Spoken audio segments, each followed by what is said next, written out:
you made it into the weekend. My name is Lauren Vatha, and when you see this face, you know I'm bringing you the tea right in the comfort of your home. So when it comes to entertainment, this is the only place you need to be. So for the next 10 minutes, give me your attention because I've got you covered. We're kicking things off in high gear, and it's not entertainment news if the Kardashians are not featured. Kim, Kourtney, Kylie, Kendall, whoever, if it's a Kardashian, they're always in the entertainment news. And today, the most unlikely Kardashian is making headlines. I'm talking about none other than the most conservative, or until recently, Kourtney Kardashian is making headlines. And today, it's with none other than her boo bae, who've recently been taking over our timelines with picture after picture and with minimal clothing, by the way, on our timelines. And why are they making headlines? Because everyone is a bitter ex, apparently.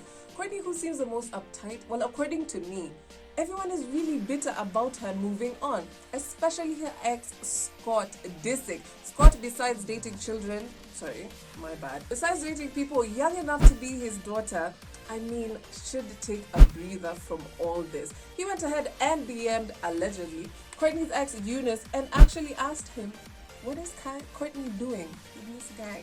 I don't know if it's any of his business, but Eunice went ahead and posted, as long as she's happy, he doesn't care. There's also the point that Eunice was the most hated ex of Kourtney Kardashian by the Kardashian clan. But then again, Eunice is also probably looking for clout. You never really know with this couple, do you? But what did Kourtney say? She went ahead and threw shade back at Scott Disick, or probably Eunice, or probably both. Who knows?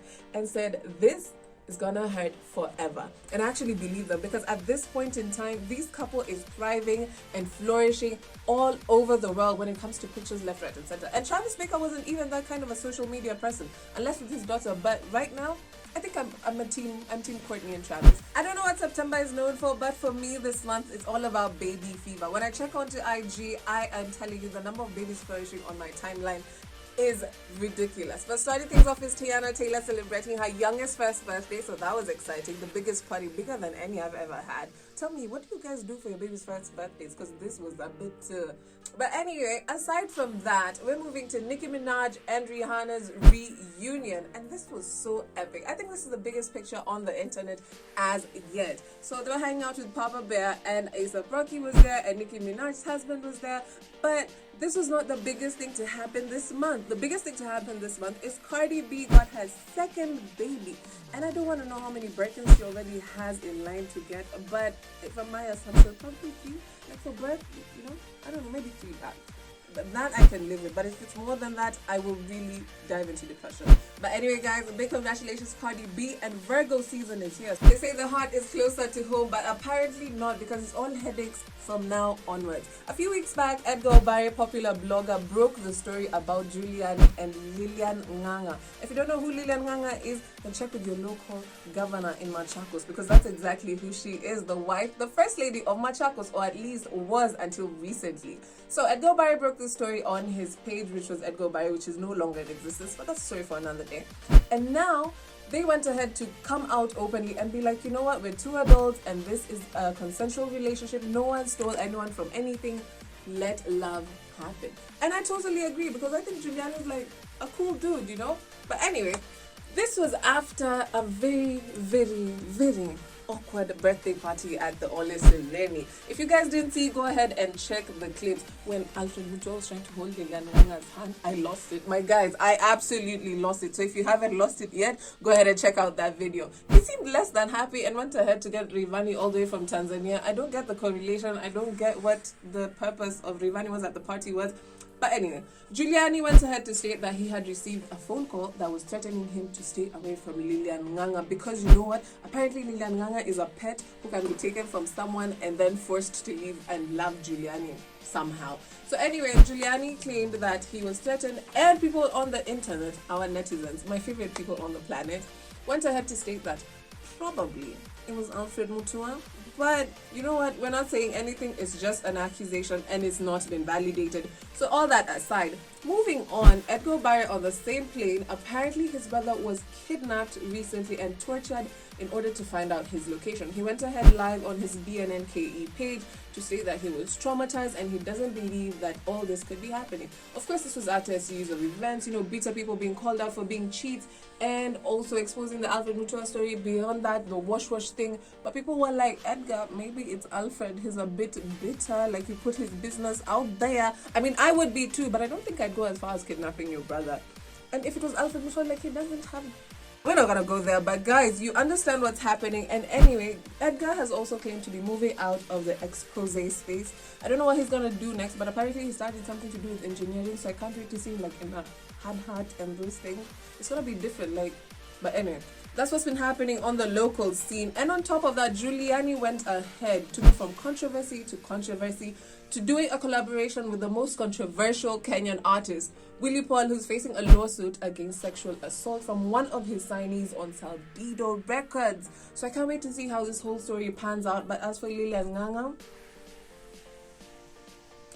do you go? Alright, that was the tea, and we make sure your cup overfloweth. And now we're moving on to Style Sport, and this is exactly where we tell you what your favorite celebrities have been dressed in, dressed by, and didn't even put effort in dressing. But anyway, here's another favorite local couple of mine, or at least favorite out there. This couple has been the center of controversy and conversation time after time. And I'm talking about none other than Frankie Just Jimit and Corazon Kwamboka. Besides Frankie Just Jimit body shaming people all over town or whatever else he's been doing, hustling for jobs, I understand the hustle, but you don't need to come out for people like that. But looking at my stomach, I don't think I'm happy. But anyway, moving forward, Frankie Just Jimit proposed to Corazon Kwamboka, and they say, till death do us part when you say your vows. But apparently Corazon Kwamboka was dead.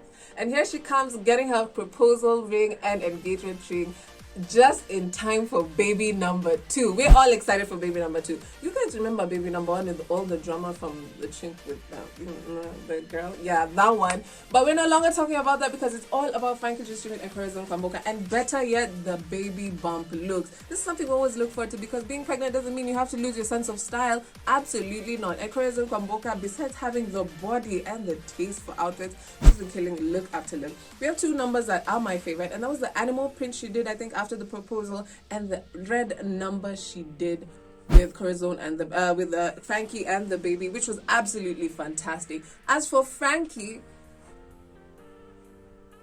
instead of writing placards and standing in traffic, I think he really needs to consult a stylist, because he look down at your shirt. Do you like it? Speaking of happy couples, let's talk about one of our international favorites, Dwayne Wade and Gabrielle Union. I don't know who I'm more jealous of. Is it Dwayne Wade or Gabrielle Union? Because they're absolutely perfect together. And if you don't know this, every month during the anniversary, they do a tour where they go on a yacht. They don't do whatever it is you girls are then posting on social media, but they do something else on the yacht, and they go on tour and pick up all their favorite friends.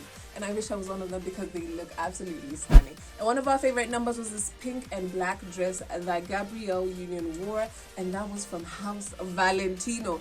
You guys, this is what money should look like on you. This is, you know, when there's love involved, it's absolutely fantastic. As for Dwayne Wade, we're just going to talk about his chest, because everything else is an accessory. The coats, the pants, the man of the hour, or the thing of the hour, is his chest. And that's all we're going to talk about, because it was out there for display, and let me tell you, it was A1. It needed no dressing, but we'll take it because, you know, we're a family channel. Anyway, they had a number of amazing outfits, and on top of that, Gabrielle Union is a woman who sticks to her word, because she's been promoting black-owned businesses with doing collaborations with small, you know, fashion houses. Ajayi was one of them. And this page doesn't even have more than 2,000 followers, but the absolute orange outfit that she got from them is something I would love to have in my closet. Absolutely, no question asked. And then on top of that, she had another yellow dress that I would kill to have right now. It reminds me of something similar to what Beyonce had when she was doing the Lion King tour, but it's nothing close to how good it looks on her chocolate skin. Guys, if you haven't checked it out, go ahead on Twitter and check it out right now. Right now, I'm giving you 5 minutes. We're bringing it back home, and unfortunately this has to be a name from us, and I feel really bad because she's such a sweetheart. But even before we get to whoever this is, and what is up with Kenyan guys and putting patchwork on a shirt and feeling like they have a look, you know? And just see Chalango all at the Oprah Renault launch. You know, guys, you really need to do better when it comes to yourself. But Pascal Tokodi, big shout out to you, because you killed every look that you've been out in since you started being on the spotlight. But for our Nay of the week, I have to go with Avril, and not in a bad way. The black dress was a killer, but then there was this whole like 10 bob mask she had, which didn't go with the outfit. I get it was black, but honestly, you could have done better. There've been so many designers who've been putting out amazing masks. I didn't really feel the need of you doing that. And another issue I have with her was, whoever her makeup artist is, needs to be sued, because you really can't let someone leave the house like that and go for a very big launch like that and look the way she did. But anyway, go over to our social media and let us know what it is you think. Do you think we were wrong? I'm open to suggestions and correction, but who's gonna check me? Besides the fact that Virgos are very overzealous, hardworking, and very determined, the biggest thing they actually have is they share birthday months with Beyonce, and that's about it. There's nothing more special about Virgos. Pisces are the ones who have it happening. But anyway, Beyonce turned 40 this month, and we're all here for it. She's been giving us killer look after killer look throughout the years, and her 40th birthday was nothing short of fabulous, because this lady knows how to put a look together and make it work for her. You guys remember when she borrowed jeans from her photographer? Anyway, you guys, this is Beyonce, and you don't deserve her, because she's absolutely fantastic. Happy birthday to the Queen. We'll be celebrating your birthday for the rest of our lives. Well, that's all we had for you on the Tea and Styles. But my name is Lauren Batha, so join us every Saturday, because it moved from Friday to Saturday. And in case you missed this episode, go ahead on YouTube and check out this episode, because trust me, it's always fantastic. It's always fun to have you guys' opinions. So go ahead and leave a comment, leave a like, leave a suggestion, because we're all here for you. Stay tuned next week. We'll be right here, same place, same time. This is a Tea.